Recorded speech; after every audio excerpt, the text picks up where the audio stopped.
ओम गणेशाय नमः। ओम नमः शिवाय। मैं निखिल ज्योतिषाचार्य आप सभी का मेरे चैनल पर पुनः स्वागत करता हूं। आशा करता हूं कि आप सभी स्वस्थ होंगे। महादेव की कृपा आप सभी पर सदैव बनी रहे।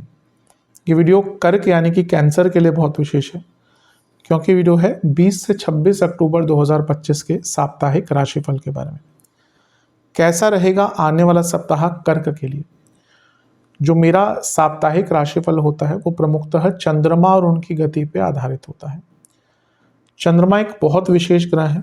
विशेषताएं अगर चंद्रमा की गिनानी जाए तो एक अरसा बीत जाए, लेकिन जब हम साप्ताहिक राशिफल की बात करते हैं तो उनकी तेज गति, उनका मन का कारक होना और उनकी एक क्वालिटी कि वे जिस भी भाव, राशि, ग्रह आदि से संपर्क संबंध बनाते हैं अपने गोचर में, उनको बहुत एक्टिवेट कर देना, इन सभी कारणों से चंद्रमा का जो गोचर होता है वो बहुत महत्वपूर्ण बन जाता है। चंद्रमा के गोचर के कारण हमारे मन, मस्तिष्क, स्वभाव, विचार, सोचने के तरीके, डे टू डे एक्टिविटीज, इन सब पर बहुत इम्पैक्ट पड़ता है।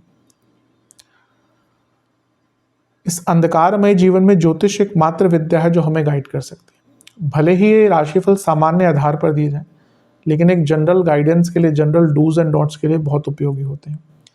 यदि आपकी लग्न राशि या चंद्र राशि कर्क है, दोनों ही गाइडेंस के लिए इस राशिफल को दे सकते हैं।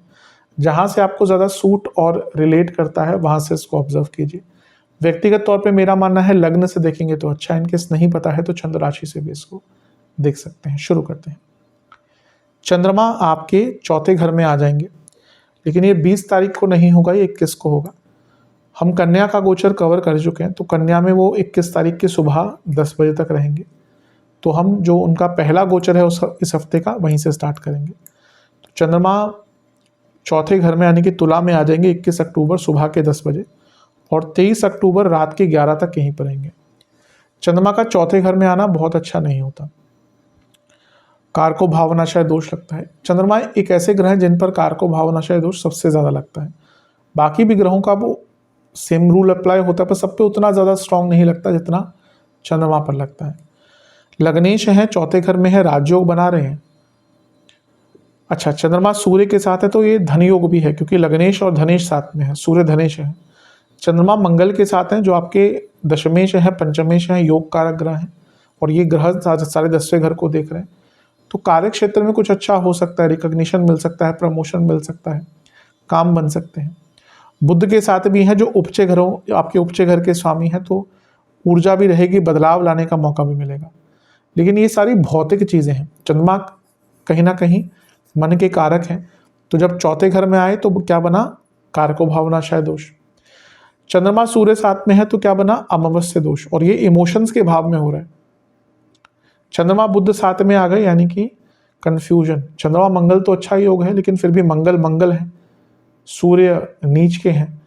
तो ये सारी ही चीज़ें अंकित कर रही है कि इमोशनल लेवल पर हफ्ते का शुरुआती भाग अच्छा नहीं रहेगा। इमोशनल अप्स एंड डाउन्स आएंगे, इमोशनली वल्नरेबल रहेंगे,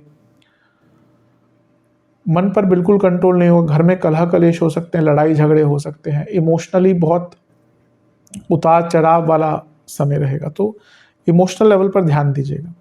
गुरु से केंद्र में है तो पूजा पाठ करके थोड़ा सा इन चीज़ों से निकला जा सकता है। नवांश कुंडली बताते, अच्छा राहु का प्रभाव भी है, तो ये चीज़ें बहुत इंटेंसिफाई हो सकती हैं, इसलिए मन पर बहुत नियंत्रण रखना है। नवांश कुंडली बहुत अच्छा टाइम नहीं है, थोड़ा सा ना नकारात्मक, मानसिक रूप से अच्छा टाइम नहीं है, नकारात्मक सोच रहेगी।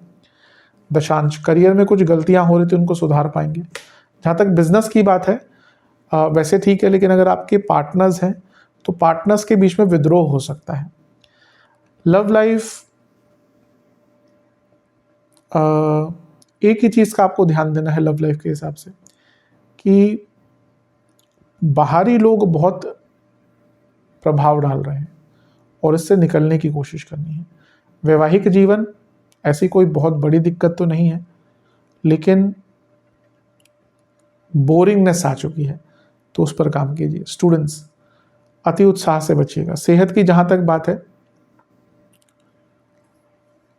आपको बाहर का खाना अवॉइड करना है, और अगर आपको सांसों का कोई रोग है, हृदय संबंधित रोग है, तो भी बहुत बच के रहेगा। सर्वाष्टक में आपका धन स्थान बली है, तो जैसे मैंने कहा धन के रूप में बुरा टाइम नहीं है, लेकिन बाकी थोड़ा सा ध्यान दीजिएगा। 23 अक्टूबर रात के 11 बजे चंद्रमा पंचम भाव में आ जाएंगे वृश्चिक में, और 26 अक्टूबर सुबह के 11 तक यहीं पर आएंगे। 23 की रात को यहाँ पर है और 24 को बुध भी आ जाएंगे। तो यहाँ पे बुध को मैं अंकित कर ही देता हूँ क्योंकि साथ में रहेंगे लंबा टाइम। पंचम के चंद्रमा यूं तो अच्छे ही होते हैं, लग्नेश हैं और यहाँ पे राजयोग भी बना रहे हैं, भाग्य योग भी बना रहे हैं, लक्ष्मी योग भी बना रहे हैं। उच्च के गुरु की दृष्टि है तो और क्या चाहिए, धन प्राप्ति होगी, भाग्य का साथ मिलेगा। लेकिन एट द सेम टाइम जैसे मैं हर बार कहता हूँ, कर्क के लिए विडंबना है कि पंचम में जब भी उनके लग्नेश आएंगे वैसे तो राजयोग बनाएंगे लेकिन नीच के हो जाएंगे। इसलिए कर्क वाले कहीं ना कहीं बहुत ज़्यादा सोचते भी हैं और कभी कभी अपने मन की बातों को नहीं रख पाते, क्योंकि उनका पंचम भाव जो थॉट प्रोसेस का भाव है वो भाव है जहाँ पे चंद्रमा नीच के होते हैं। इसीलिए कभी कभी अपनी मन की बातों को ढंग से रख नहीं पाते, और यहाँ पे भी ऐसा ही होगा, मन में बहुत कुछ चलेगा लेकिन उसको आप रख नहीं पाएंगे सामने। चंद्रमा बुध फिर से साथ में आ गए, विदेश से पैसा आ सकता है। जो बच्चे विदेश जाना चाहते हैं स्टूडेंट्स, उनके लिए अच्छा है, लेकिन मन मस्तिष्क पर बिल्कुल नियंत्रण नहीं रहेगा। ओवर थिंकिंग बहुत ज़्यादा तंग करेगी, नेगेटिव सोच बहुत ज़्यादा तंग करेगी और इसके कारण परेशानी हो सकती है। अति उत्साह से बचें। यहाँ से दोनों ही ग्रह लाभ स्थान को देख रहे हैं। चंद्रमा लग्नेश है, शुक्र बुध काम त्रिकोण के स्वामी, किसी इच्छा की पूर्ति भी हो सकती है लेकिन ओवर थिंकिंग बहुत ज़्यादा तंग करेगी। नवांश कुंडली बता रही है कि ओवर थिंकिंग और दूसरों की बातों में ज़्यादा ना है, दूसरों की बातों पे ज़्यादा ध्यान ना दें। दशांश कुंडली कार्य क्षेत्र में थोड़ा सा कन्फ्यूजन रहेगा, काम का प्रेशर रहेगा। बिजनेस में मैं एक ही चीज़ कहूँगा कि कार्य डिले हो सकते हैं, इसलिए पहले ही अपने आप को प्रिपेयर रखिएगा। लव लाइफ बातों को पूर्ण कीजिए, अदरवाइज दिक्कत होगी। ऐसा लग रहा है कन्वर्सेशंस पूरी नहीं होती। वैवाहिक जीवन पुरानी बातों पर झगड़े होंगे, गिल्ट की फीलिंग भी रहेगी क्योंकि चीज़ें ठीक नहीं कर पा रहे। स्टूडेंट्स पुरानी गलतियां तंग करेंगे, जो आपने शॉर्टकट्स लिए हैं, जो आपने काम अधूरे छोड़े हैं, यहाँ पर दिक्कत देंगे।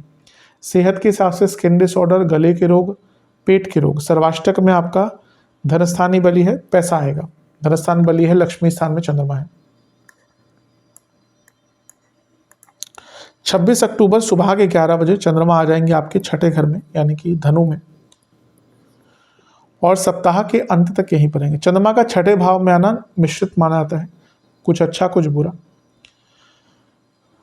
एडमिनिस्ट्रेटिव कार्य, लीगल कार्य, लिखा पढ़ी के कार्य अटक रहे थे वो पूर्ण हो सकते हैं।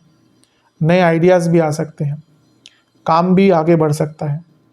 लेकिन लग्नेश का छठे घर में आना, वो भी धनु राशि में, तो एंग्जाइटी बढ़ाएगा, मानसिक दृष्टिकोण से अच्छा नहीं है। शनि का प्रभाव विषदोष बनाता है, बहुत ओवर थिंकिंग, बहुत नेगेटिव थिंकिंग, व्यर्थ की चिंताएं। छठे घर के चंद्रमा व्यर्थ की चिंताएं, और केतु का प्रभाव तो इसको और बिगाड़ देगा। कहते ना करेला और वो भी नीम जड़ा। तो पुरानी बातें बहुत याद आएंगी, नेगेटिव सोच। ये वो टाइम है व्यक्ति अपने आप को ही ना दोषी मानता है कि मेरे में ही कुछ खामी होगी, मैं ही गलती करता हूँ या करती हूँ, सब मेरी ही गलती है, मुझे क्यों ईश्वर ने पैदा किया। वो सबके मन में कभी कभी विचार आते हैं ना, क्या मेरा पुराने जन्म में क्या पाप किए होंगे, हम सब ने ही किए होंगे। तो मान के चलिए कि हम जब कलयुग में जन्मे हैं तो हम पापी ही हैं, अदरवाइज नहीं आते ना। तो हमारा पाप बच गया था तभी हम कलयुग में आए, तो पाप तो किए ही होंगे, उनको भुगतना ही तो जीवन है। तो इन सब चीज़ों से बचिएगा। शकट योग भी बन रहा है क्योंकि गुरु से छठे में है, तो इसके कारण क्या होता है, चीज़ें अटकती हैं, और जब चीज़ें अटकती हैं और ये चंद्रमा पर प्रभाव है तो व्यक्ति और परेशान ही होता है। तो इन सब पर ध्यान दीजिएगा। नवांश कुंडली बता रही है बहुत गुस्सा भी आएगा, लड़ाई झगड़े भी हो सकते हैं। दशांश कुंडली कार्य क्षेत्र में काम स्लोली आराम से कीजिएगा, फोकस लगा के, वरना गलतियां हो जाएंगी। बिजनेस में कुछ बदलाव का मौका मिलेगा, कुछ ट्रांसफॉर्मेशन का मौका मिलेगा। लव लाइफ में मैं एक ही चीज़ कहूँगा कि आपको ना अपने पार्टनर को अपना पार्टनर समझना है। मन में जो बात है, विचार है जो उससे उनको अवगत करवाइए, बातचीत कीजिए। वैवाहिक जीवन अंडरस्टैंडिंग की थोड़ी कमी हो सकती है, झगड़े हो सकते हैं, जिसके कारण स्टूडेंट्स का ध्यान बहुत भटकेगा, प्यार मोहब्बत की तरफ बहुत जाएगा। जहाँ तक सेहत की बात है, आपको पेट के रोग तो बने रहेंगे, एंग्जाइटी बहुत रहेगी, स्लीप डिसऑर्डर्स भी हो सकते हैं, पैरों के रोग भी हो सकते हैं। सर्वाष्टक में 11वां घर बली है, कोई पैसा फंसा हुआ था या काम कोई फंसा हुआ था, वो काम आपका बन सकता है। उपाय के स्वरूप में ओम सोमाय नमः मंत्र का और ओम नमः शिवाय मंत्र का 21-21 बार जाप कीजिएगा। आशा करता हूँ वीडियो काम आएगा। चैनल पर नहीं सब्सक्राइब कीजिए, वीडियो को लाइक कीजिए। मिलता हूँ अगली वीडियो में, तब तक के लिए ओम नमः शिवाय।